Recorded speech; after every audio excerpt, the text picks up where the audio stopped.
AFTV, time to get into the player ratings, brought to you today by One Football. Don't forget to check out the One Football app. The link is in the description. They got all the stats around the game, around all the games this weekend. So big up One Football. DT, the ratings for this game. Yeah.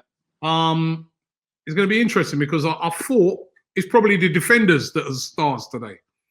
And it wasn't. Yeah.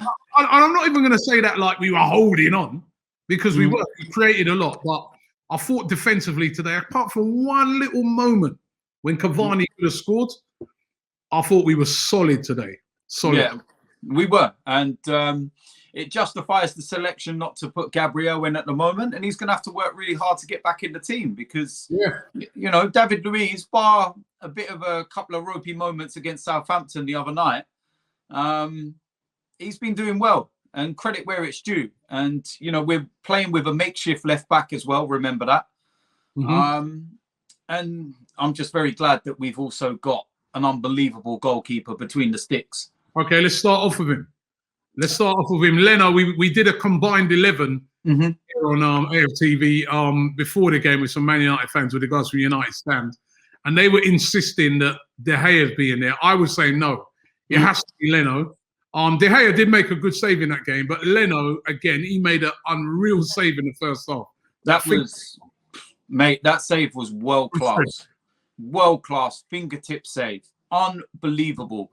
And second half, he didn't have anything to do in that respect. You know, the chance that Manchester United did have went wide anyway, so he didn't have to do anything. But apart from that, he was just kind of a passenger in the second half. But for the first half, those couple of moments, also coming out very, very quickly to Rashford in the first half. Yes. That was key to Rashford not being able to get the shot away. So for those two moments, I'd say a 7, but it's because he didn't have much to do bar the first half. I think it's higher than that because the things that he did have to do. It's tough. Very. When someone's kept a clean sheet, the things that they've had to do. No, you know what? Yeah, I'm going to give him an 8, actually. I'll give him an 8. I thought that those two saves in the first half in particular were big, but in the second half, he didn't have nothing to do. But that's not taken away from him. Do you know what I mean? But I'll give him an 8, actually. For those two saves, they were big saves. Right back, Hector Bellerin. Try and be, you know, what's the word? I don't want to be like judgmental on him to look like I'm going at him. But I just feel that if there's a weak area in our back line, it's him. When he plays, I feel that Manchester United's most joy was coming down the left-hand side in the second half and Shaw was bombing on. And it's just what he offers in a final third as well. It's important that our fullbacks are able to attack with the system that we play, and he doesn't really offer. I'm not going to go too hard on him because he was part of that defensive unit. I'll give him a 7, but I think he was not the best out of the 4, shall we say. But I won't go too harsh on him. All right, Holding. I thought he was excellent. I thought his, you know, everything aerial, corners, free kicks, dealt with it. Any balls into the channels, dealt with it. Very, very solid and commanded. And that's been a consistent run of performances from Rob Holding. You know, and again, a player. He's a main ingredient at the moment in the second defence in the league. You can't say no more than that. A guy that's been heavily criticised by myself, you, everyone else, people that don't even go on AFTV. You know, this was a guy that Mikel was about to let go to Newcastle at the start of the season. But he obviously saw something, thought, you know what, give him an opportunity. And he's repaying because... He's been playing, and this ain't just one game. He's been very consistent. Very consistent. Very consistent. An 8 for that. I thought he was very good. David Luiz.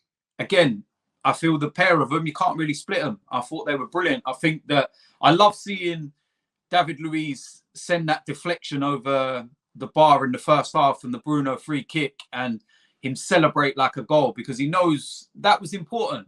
He knew that was important. So, again, solid all round. I just wish he would stay away from free kicks Exactly. Do you know what I mean? Every time he steps up to take one, I'm like, please. Me as well. Leave it. I'm like, leave it alone, man. Herbert's outside. He's been hit on the head too many times by you. Leave it. But nah, his performance was really good today. 8 as well. Okay, Cedric. I felt that he got caught a couple of times in the first half, like dragged inwards. Like that opportunity that Rashford had when he peeled behind him. And that's why I feel ultimately Mikel made the decision to swap around at half time and bring Willian on to double up. So I think as well, he was on a yellow card that I felt was a ridiculous yellow card as well that he got. Because some of the other things that the referee let go in the game, how he got a yellow card for that, I couldn't believe.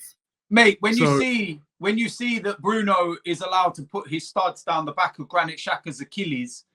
And VAR checks it. Remember that VAR check. I'm not asking for a red card. I'm saying it warrants a yellow at least,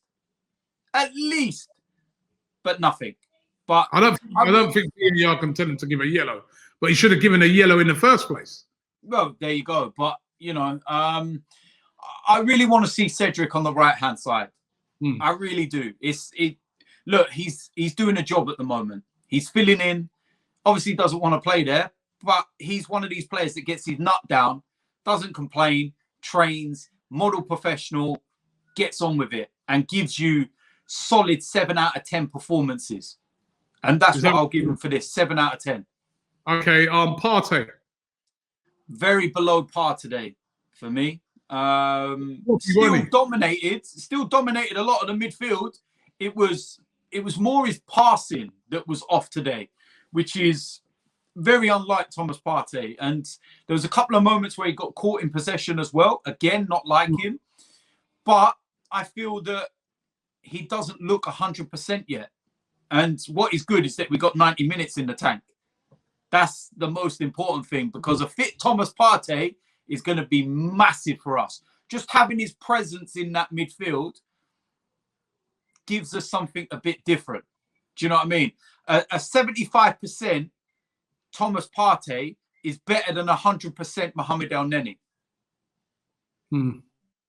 So, what are you giving him? Below by his standards. I'll give him a 6. I think it was below his standards. Yeah, I think it was below his standards. Granit Xhaka. I think he was the better out of the two.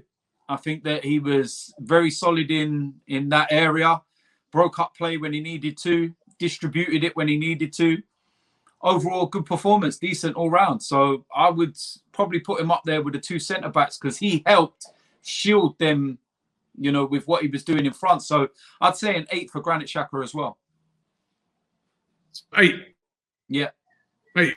Okay, Smith Rowe. I thought he had a quiet game. To be fair, I felt that in the first half he was very careless with his, ball control and gave it away in some bad areas a couple of times. But again, he's still got a lot of learning to do. He's still got a long way to go to be the finished article. And you don't want to go too. I don't think it was his best game. I'd probably say along the lines of a Partey, not his best game, but not his worst. I'd say a 6 as well, probably. Okay, Martinelli. I felt that there was a couple of moments where he defended well in the first half. One where he got back and got that header in. Yeah. But wasn't really able to get into the game in an attacking sense. So I can't give him more than a 5, because he only played the one half. Yep. Okay, I think that's fair. Pepe. I thought he was excellent. Right up there with one of the players for man of the match for me. I felt he was direct. He was aggressive. He gave Luke Shaw an absolutely horrid time. And Luke Shaw has been in really good form this season. And just everything about him over the last couple of games has looked a bit different. Only time will tell, of course, but it's as though a light switched in his head. And maybe the players that are playing in front of him and doing better have woke him up and said, you know what, I'm not going to get in this team. I'm not going to get in here unless I start producing and performing. And what he needs to do is take his opportunities. And in one sense, I felt sorry for him because he's played a lot of games, Europa League and whatever, when the team's never been at its strongest. Now he's getting to play with the players that you would class as the main 11. He's actually performing. And you're saying, all right, cool. Now you've got to go and do it on Tuesday against Wolves as well. But he gets an 8 for me. I thought he was really good today. Okay, Lacazette? Hold-up play was immense. So unlucky with a free kick. So unlucky. An inch lower, man. Oh, we would be having so much fun right now if that was an inch lower. But yeah, I would say a 7 for his performance. I feel that he didn't really have many chances to score goals, but it was more of a hold-up play to bring others into the game for me. So 7. 7. Okay. The subs that came on, Willian. He played a whole half. I thought he played well. I really do. I thought he played well. I thought he was brought on for a reason. I thought that he did the job. Should have scored. But there were other moments during the game where other players should have scored. You know, I just feel I would love that chance to have come to him 10, 15 minutes later, maybe, when he was a little bit more up to speed with the game. But also, I'm trying to word this in the right way, yeah? But I doubt he sees this. I'm not 100% sure. I doubt he sees this, and he will have a PR team that deal with all that kind of things. But today, for example, I see on Twitter his page put their graphics up, game today, and all the rest of it. The comments on it are disgusting, Robbie. They're disgusting. We're talking about a couple of hours before the game. I don't think that Willian is good enough for this club. I don't want him to be here. But I'm not going to start tweeting the man 2 hours before we're playing a massive game and tell him to get out of the club. The game's tomorrow. It's at Old Trafford. And, you know, people just thinking it's funny and everything else. And it's like, just leave it. Leave it. Wait until after the game. And if you're that desperate to run your mouth and start, you know, ripping into him because of what he's done on the pitch or whatever, fine. Do what you need to do. I just don't agree with that before a game. What's the point?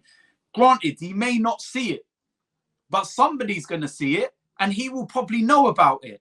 So you wonder why his confidence is absolutely shot to pieces. He probably got that ball at his feet and he thought, oh no, I missed this. Your mind's filled with 1,000,001 thoughts. And that's just what I saw today from his social media page. Random people just messaging Arsenal fans. I'm like, leave it out. We're about to play Man United. Concentrate on other things. Worry about other stuff instead of tweeting players, man. Allow it, man. So I'm not going to go too harsh on him over the missed chance. I think his overall play, he was sent on to do a job. He done the job. 7 for me. I thought he done well. Okay. Odegaard wasn't really on. No, he wasn't. He wasn't on long enough. There was a couple of little moments, little interplay, shall we say? But the best. We'll get to see him. We'll get to see him. We'll, you know. Yeah, but no more than a 5. No more than a Arteta. I think he went with the strongest lineup that he could go with, given the players that were missing. He made the decision to stick with David Luiz, which worked, and he was one of the man of the matches. And I think that tactically, we did what we needed to do. We weren't, you know, overawed. We weren't overrun. We weren't hanging on for dear life. And I feel that, you know, bar a couple of little moments, we were relatively comfortable in the game. So I'll give Mikel a 7 for that one today. I feel that he picked the team that he could pick. And the team went out there and done what they needed to do, bar put the ball in the back of the net. Okay, and finally, the referee. 0. Absolute load of shite. He was poor. He didn't give us anything, did he? Absolutely didn't give us anything. Absolutely nothing in any way, shape, or form. But what more do you expect? DT, thanks very much. Pleasure, man. Cheers. And let's we move on to Tuesday.